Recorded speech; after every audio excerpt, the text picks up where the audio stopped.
Since no one made a video about this yet on YouTube, I had to do it. I got 19 insights here on how American, Canadian, anybody in the EU, Australian coaching offer owners, sales reps, sales team leaders, setters, anybody involved in the sales process, everything you need to know about financing, assuming that you don't want to get a long loan process with your clients. You have buy now, pay later options available, but maybe those aren't always getting your clients approved.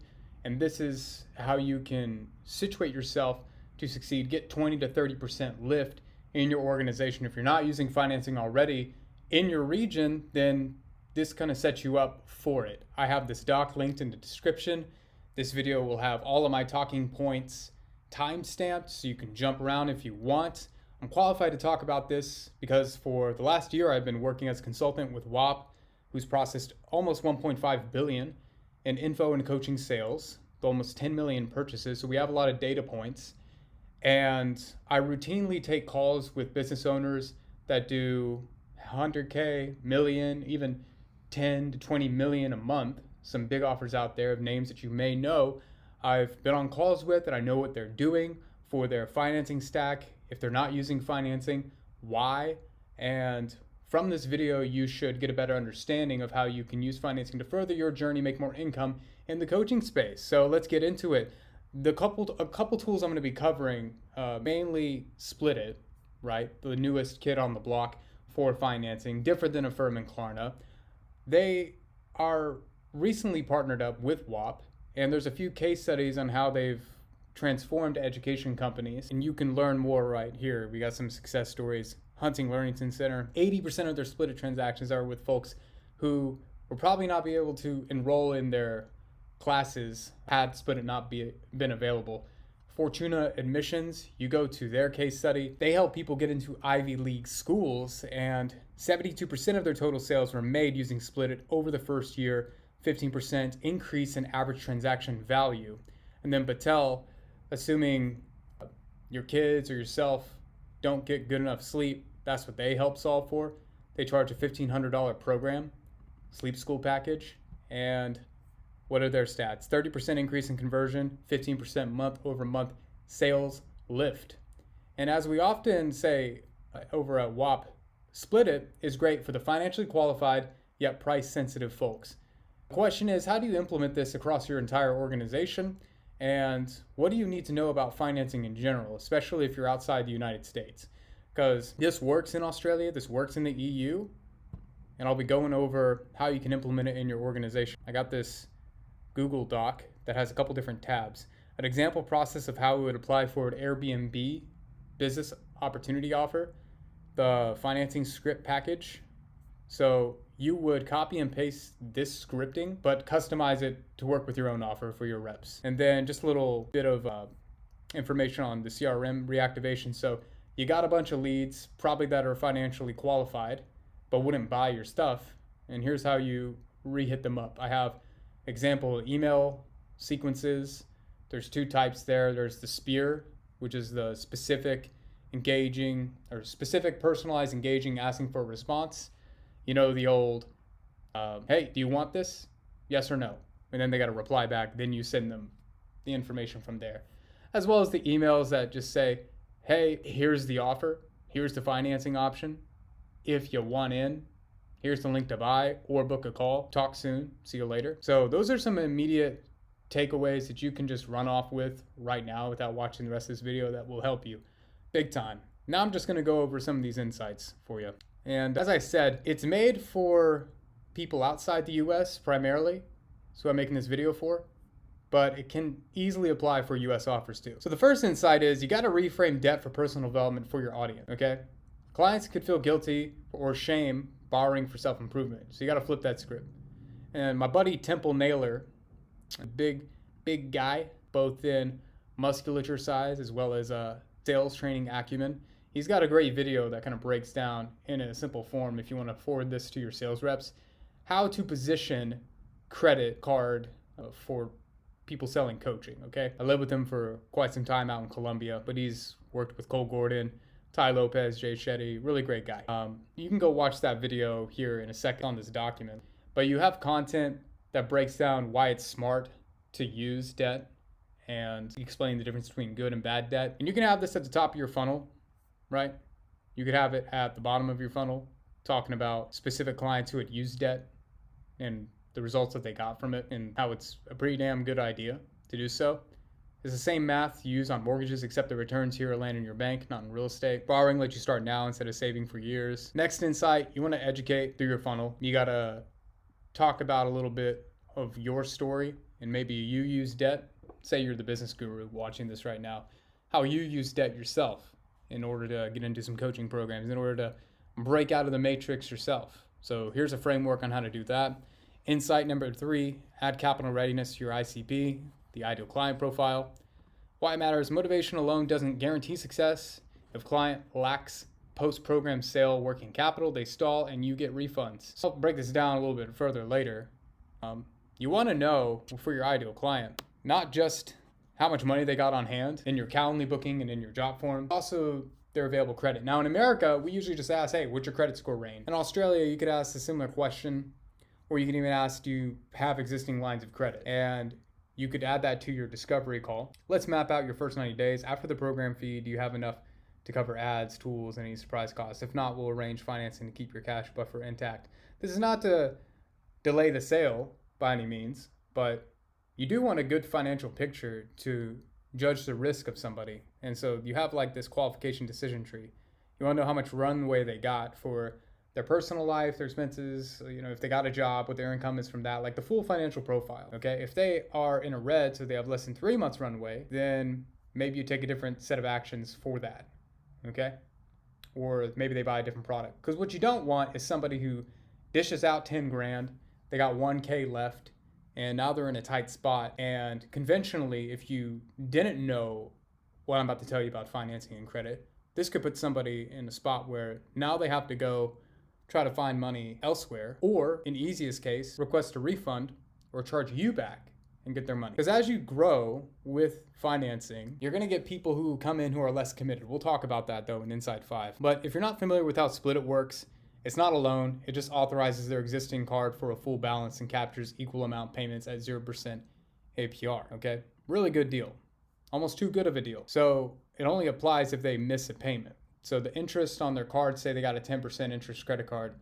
If they don't make the payment to pay off that credit card and they just keep a balance, it will give the interest on there, but it eliminates the sticker shock, because instead of them paying interest now on 10 grand, if they were to just conventionally swipe the card, they're paying significantly less because they're using Split It. And there's a link to some of the success stories that I had posted up here in these tabs. Insight 5, the commitment reduces chargebacks. Most chargebacks come from buyers mentally checking out, not necessarily from the financial strain. So those who wire pay in full despite the pain, maybe they even put it on a credit card, they just swipe it, they don't even use Split It. They are more committed, usually, and they've burned their boats, they're not looking for a refund. And this is what we're seeing. Finance buyers need deeper post-sale care. So for the folks who put down zero, I mean, it's quite possible that they end up wanting to refund because they weren't fully committed to begin with. Think about the sales rep and the call that they had on financing. You should really be taking the transcript of that sales call and doing kind of a sentiment analysis. Even though they signed up, really how committed were they? What kind of language were they using? Compare that to the folks in the past, especially if you've got years and years working on your offer. If you know the people who had never really finished, if you know what their mindset is and how they talk versus the people who do finish and do achieve success, then you can proactively let your client success team know, this guy, even though he signed up, even though he paid, he doesn't seem as committed as our usual best case scenario client. And so you need to work with them and maybe do some mindset, some additional work with them throughout the first couple weeks of us engaging. Okay, let's talk about the setup and the flow design to executing the financing smoothly. To get this 20% conversion lift, then you need to do a couple things with your sales team, obviously. Because if you don't see this bump, it's a problem with your pitch, the rep training, or the lead quality, right? It would be a shame if at the same time you implemented financing, you got a shift in lead quality, right? Because then you wouldn't be able to see as big of a bump. But assuming your lead quality stayed the same, in the coming weeks, months, you should see some of your best months ever. in your organization because you implemented this. So there's two pathways that you can take. You can try to collect 10% deposit up front. Could look like $500, could look like $1,000. Grant immediate program access, and then finalize a split plan when their card issues. Because in Australia, they don't have cards immediately available. You got to wait a couple days. They have to give their information to the banks, verifying their income, verifying that they actually make the money that they say they made. In America, it's a bit different. You can just state that you make $100K a year and they won't even check it. And then they'll give you the card right then and there. I know with American Express, there's a tool that allows them to connect their account, their bank account, so that way American Express can validate, okay, he actually makes that, and then get approved and the card can be available sooner. But in most cases, if you're helping somebody apply for a new credit card, it's not going to be instant if you're in Australia. Same with the EU. So you can give them access after the deposit or hold access until fully funded, which is what most people are going to do. Most offer owners withhold the access until the balance is funded via split it, right? So that way, you're not risking all of the time that your team's putting into a person before they fully make the payment. Okay? And you're not playing this collections game. Believe me, I'm an expert in collections. My family grew up in bail bonds. We had to drive around and find folks who were missing their court date, hire a bounty hunter, go find them. But I don't think you guys have a budget for a bounty hunter, nor do you want to deal with the drama, right? The emotional budget of that. So you always want to take some form of deposit, right? Filters out the tire kickers. This is like sales 101, but it's just worth mentioning. Again, you got to start with some skin in the game, even if you're financing a deal. Then you want to run these role plays, okay? You want to drill your reps. You want to audit their calls, point out where they could make improvements on presenting this financing. If you need help with this, you can book a call below. Me and my guy Derek from WAP will get on, help with your sales team, pitch financing a bit better. Okay, got these scripts already in this Google Doc from Insight 10. You can go look at it, but it's all about framing, okay? You'll be approved in principle in 60 seconds. There's no hard credit pool. Split it breaks your balance into predictable 0% payments you control. So you want to keep all these ready, hot and ready for your reps to use once you start implementing the financing. Make sure that they fully understand how to use the split it, okay? And then, of course, on your discovery calls, if you can figure out what their credit score is, what their range is, even if they tell you on the application, the form, the calendar, you still want to call them and reconfirm it, especially if it's been some time. Maybe you're calling back applications that were a month ago. Maybe somebody's credit history, their credit score changed in that time. Oftentimes it does. So if they have an existing balance of 5K on a 10K limit card, you got 5K available, okay, maybe you can put the rest of that 5K on split it and get somebody ready for the program now. And then you just have to get these scenarios mapped out within your organization. So I just ran through that scenario right there. This is an important one right here. If wiring full price leaves them underfunded, steer them to a card to preserve runway, okay? So you want to create that one-page matrix so reps can close on the spot. Somebody signs up for your program, but they have $0 left to invest in everything that's required to start the business. In the case of an Airbnb offer, say the furniture that needs to go inside the actual Airbnb, so you don't got any money left, you can't even execute on the business. Or maybe you got to wait a month until your next paycheck or what have you. So if you're in Australia, then you need those pay slips to be uploaded by the client, and it takes a few days. So you want to automate an SMS or email to go out a day, 2 days, or in the simplest case, automate a task for your reps to do a manual follow-up. Okay, let's go into the campaign activation. You want to revive your leads. It's pretty dang simple. You just need to have the scripting for it. We can mastermind on it if we work together and you end up using Split It, what the best approach is. We got, of course, the CRM reactivation script, some examples of those inside of this doc. But you really want to have, if you've used financing before, just some finance success stories. So hand select the success stories of your pool. Hopefully you got a pool of testimonials, right? But of the ones that used finance, that they use financing options, go ahead and use those in tandem with promoting financing. Makes sense? Seems like a pretty obvious one, but you want to match the testimonial with the method of payment. And then a calculator helps too. You can even have it available as your reps get on the phone, show them how simple it is and how much of a no-brainer it is to start with zero down today. Let's talk about the risk management. So more buyers equals more potential drop-offs.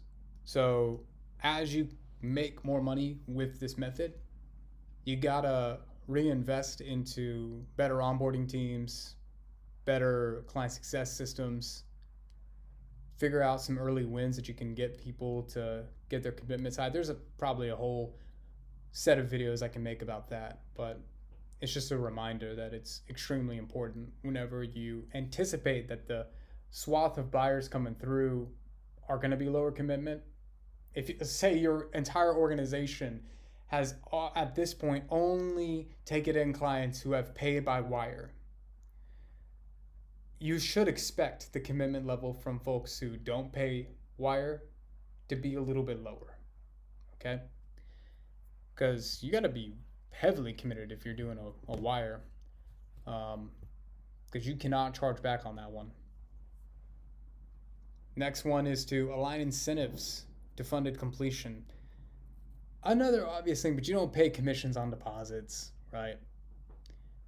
You don't factor in deposits into the setup. You also want to adjust your compensation where, in the case of a chargeback, there's a clawback on the rep's compensation. Some people even advise keeping an escrow of $1,000 to $2,000 of cash from your rep, assuming it's month one of them working in your organization, a sales rep.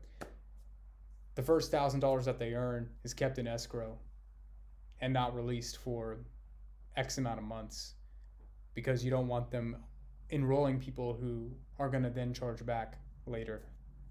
And then you could, if you want to create an insurance net for yourself. This last one, probably obvious too, but just because you can use financing for a betting offer doesn't mean you should.